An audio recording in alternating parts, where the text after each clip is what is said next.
Wembley স্টেডিয়ামে ইতিহাস গড়ল Blackpink.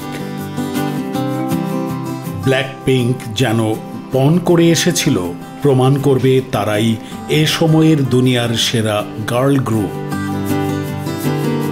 শুক্রবার রাতে লন্ডনের ঐতিহাসিক ওয়েমলি স্টেডিয়ামে 2 ঘন্টা 30 মিনিটের গান ও নাচ মিলিয়ে দর্শকেরা যেন চলে গিয়েছিলেন জাদু বাস্তবতার দুনিয়ায়। জেসু, জেনি, রোজে ও লিসা এই 4 সদস্যের দল প্রথম কে পপ গার্ল ব্যান্ড হিসেবে ওয়েমলির মঞ্চে পারফর্ম করল। তাদের আগে এই মঞ্চে পারফর্ম করে গেছেন Michael Jackson, Taylor Swift, BTS, Oasis সহ পৃথিবীর নানা দেশের বিখ্যাত সব ব্যান্ড ও শিল্পীরা। ফ্রেডি মার্কারির কুইন ব্যান্ডের বিখ্যাত লাইভ 8 কনসার্টটি এখানেই হয়েছিল। সব মিলিয়ে এটা ছিল ব্ল্যাকপিঙ্কের জন্য স্বপ্ন পূরণের মতো।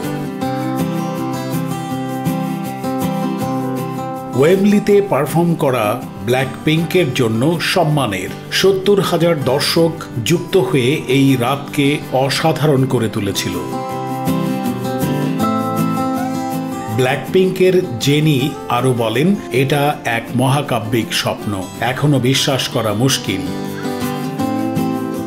এই ব্যান্ডের আরেক সদস্য রোজে, তিনি জানান, লন্ডনে শেষবারের মতো আসা ছিল দারুণ এক স্মৃতি, কিন্তু এবারের অভিজ্ঞতা একেবারেই ভিন্ন মাত্রার। এদিন শো শুরু হয় লেজার লাইট, ধোঁয়া ও পিরোটেকনিকের ঝলমলে ঝলক দিয়ে।